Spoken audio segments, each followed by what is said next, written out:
Hermanos, el Señor sea con ustedes. Gracias a Dios. Tenemos hoy video de la semana número 43. Gracias al Señor que ya vamos más que avanzados. Ya estamos prácticamente a solamente 2 meses y medio de terminar nuestro desafío de la Biblia cronológica. Y espero, hermanos, que sigan adelante en este ejercicio de meditación de la palabra del Señor. Quisiera que orásemos antes de iniciar ya formalmente nuestro estudio. Les ruego que oren junto conmigo. Señor, gracias, Padre, por darnos esta oportunidad de tener la oportunidad, Señor, de meditar en tu palabra. Gracias por esta oportunidad también que nos das de estar con nuestros hermanos. Permite que tu palabra llegue a ellos y que no encuentre ningún estorbo, Señor, porque lo pedimos en el nombre y con humildad en Jesucristo nuestro Señor. Amén.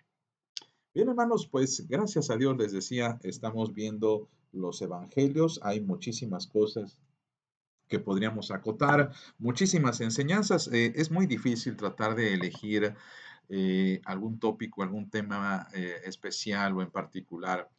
Así que vamos a irnos en una dirección un poquito diferente a lo que ha estado enfocándose las lecturas de esta semana, porque abunda muchísimo en las predicaciones, enseñanzas, eh, lo que son las parábolas, que analizamos esto la semana pasada, pero creo que vale la pena que hagamos un acercamiento hacia lo que es un área muy importante del ministerio de nuestro Señor Jesucristo.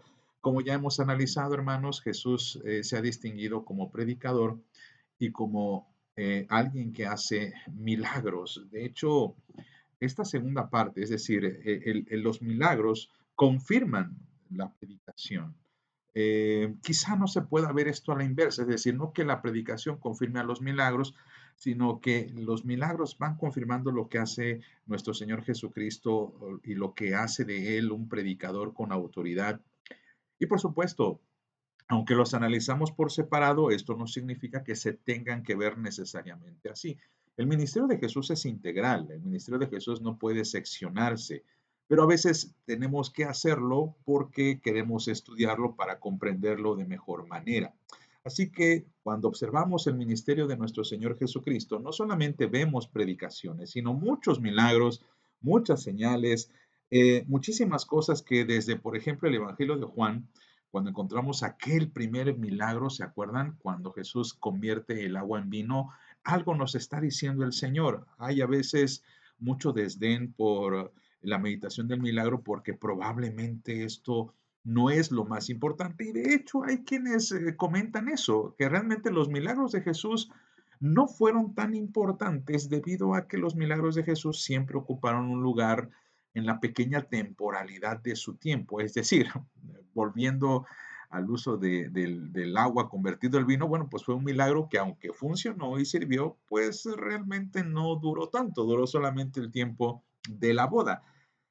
Así que también otros milagros, como por ejemplo la sanidad de Lázaro, o mejor dicho, la resurrección de Lázaro, que es un gran milagro, bueno, pues también tuvo su aplicación y desafortunadamente su final. No obstante, la predicación de Jesús es lo que permanece hasta nuestros días y es lo que sigue alimentándonos.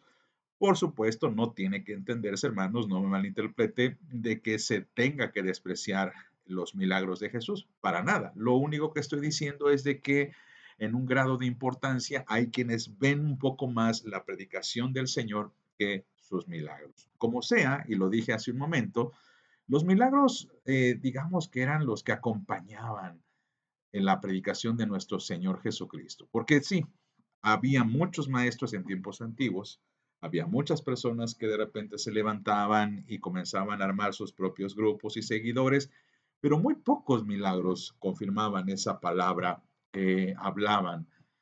Y esto es muy importante porque cuando Jesús viene a hablarnos de Dios, del reino de los cielos, Él lo hace también con esta confirmación divina. Él viene para hablar de las cosas de parte de Dios. Y esto, de hecho, hermanos, ya se había anticipado, porque se sabía que cuando el Mesías vendría, este no solamente vendría a predicar y a enseñar acerca de Dios y de los buenos propósitos, pero algo que se olvidaba comúnmente era el hecho de que el Mesías también iba a hacer maravillas, es decir, como que los judíos tenían una imagen de un Mesías totalmente diferente del que representó Jesucristo. De otra forma, muchos lo hubieran aceptado. Ya hemos analizado que para muchos el Mesías iba a ser un líder político, para otros iba a ser simplemente un líder religioso, pero como que la gente no entendía muy bien con exactitud qué es lo que iba a ser el Mesías. Sabían que iba a hablar o que iba a mencionar o enseñar algo de parte de Dios,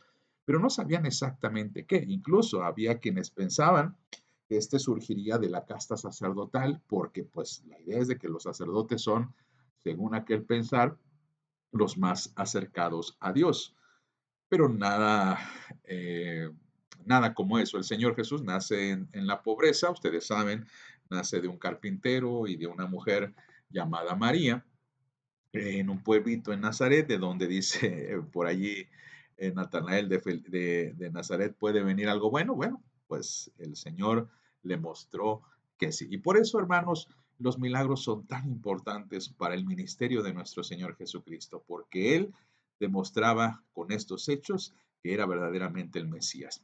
Y esto ya se había anticipado. Por ejemplo, una cita bíblica que menciona Lucas basado en Isaías es el siguiente. Dice Lucas capítulo 4 versículos 18 y 19. El Espíritu del Señor está sobre mí por cuanto me ha ungido para dar buenas nuevas a los pobres. Me ha enviado a sanar a los quebrantados de corazón y a pregonar libertad a los cautivos y vista a los ciegos, a poner libertad a los oprimidos y predicar el año agradable del Señor. Y bueno, pues esta cita, hermanos, está tomada del texto de Isaías.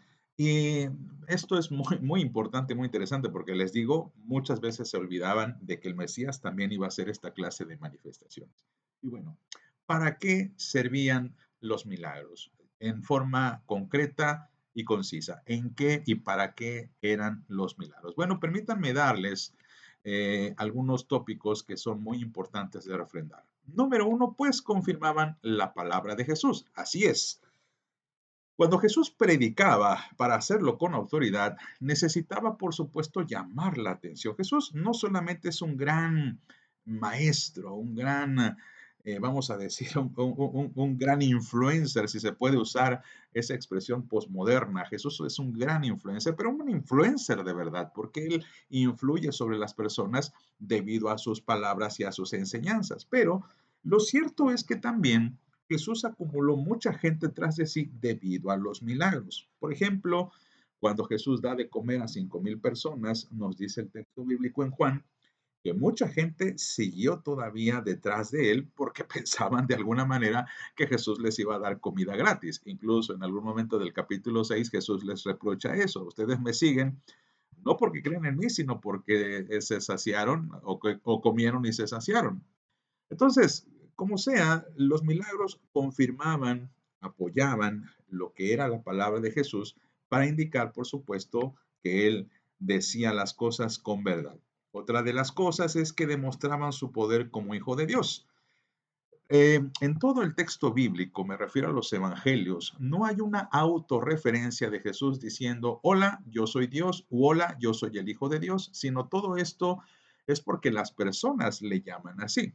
Por ejemplo, usted recordará las grandes confesiones acerca de Jesús, como la de Pedro, ¿verdad?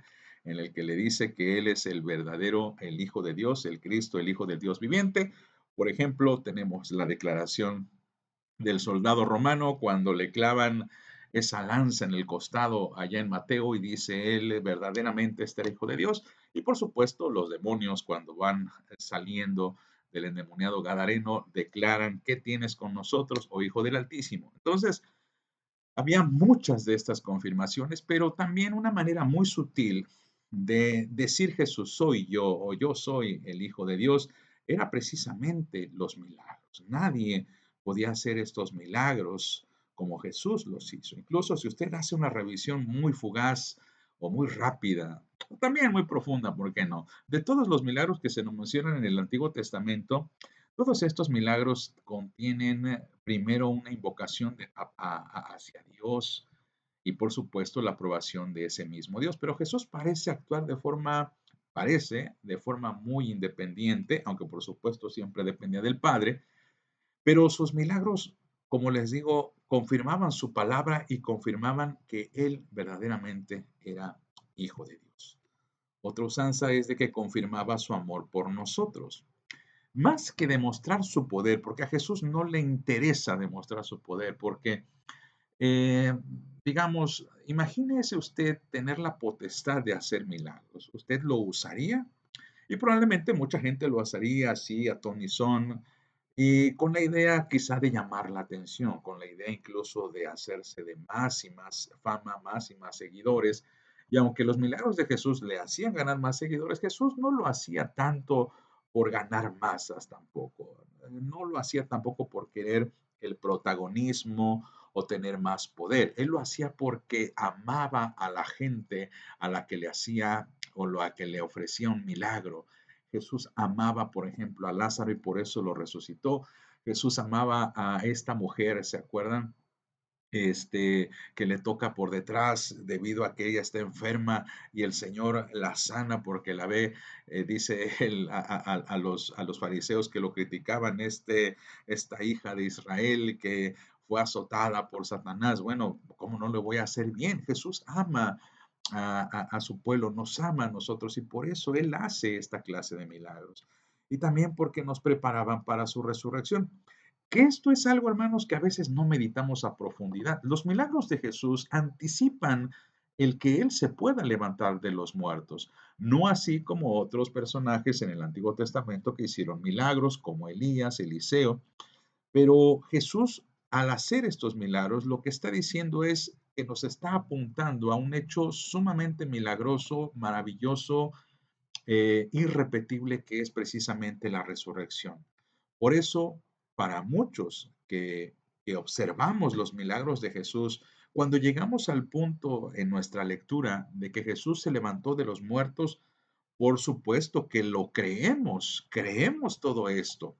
Y claro, habrá personas que ciertamente no lo crean, porque de hecho también en el tiempo de Jesús hay muchos testigos de estos milagros que no vieron estas intenciones. Es decir, interesantemente, aun cuando los milagros se hacen por amor a la gente, se hacen por una demostración de que Jesús es Hijo de Dios, se muestran con esa idea de confirmar sus palabras, muchos vieron incluso en los milagros de Jesús algo que no estaba correcto, imagínense.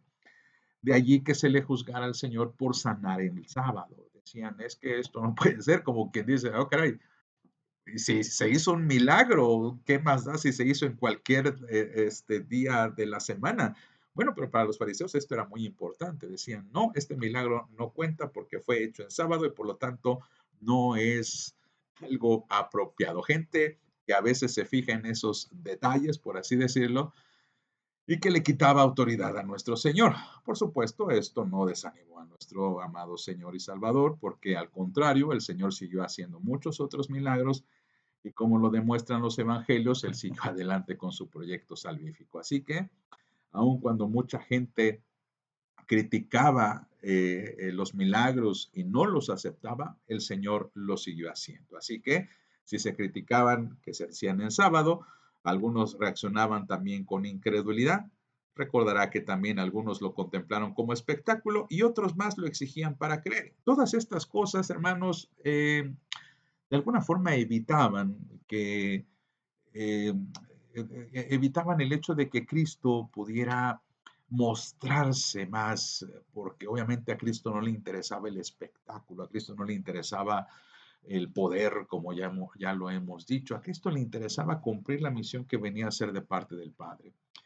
Y estas tendencias de pedir, por ejemplo, o de reaccionar con incredulidad, bueno, siguen incluso hasta nuestros días, hermanos, porque hay mucha gente que no quiere creer, simplemente ha decidido no creer, o si, digamos, nos condiciona diciendo, bueno, yo creeré el día que pase esto, y evidentemente no podemos ponerle alguna condición a nuestro Dios. En suma, hermanos, lo que queremos llamar la atención es que los milagros que nuestro Señor Jesucristo hizo tienen un gran valor para nosotros como creyentes.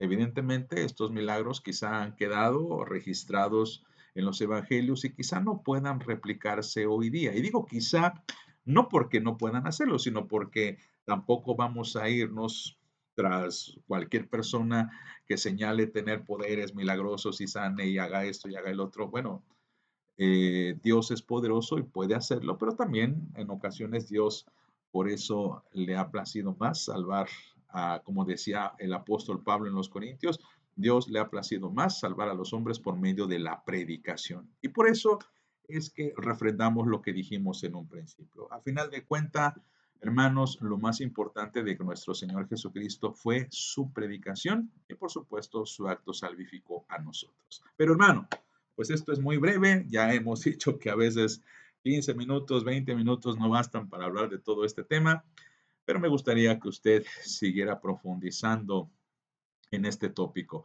Hermanos, pues les mando un gran saludo y solamente me resta recordarles las lecturas de la próxima semana. Semana 44, ya estamos hablando de la muerte, la resurrección y la coronación de nuestro amado Dios, nuestro amado Rey Jesucristo. Estaremos ya entrando en el mes de noviembre y esperamos, hermanos, esperamos que continuemos. Ya falta poco, ya falta poco, ya faltan 2 meses y esperamos que el Señor nos siga prosperando. Que Dios le bendiga y nos vemos la próxima semana.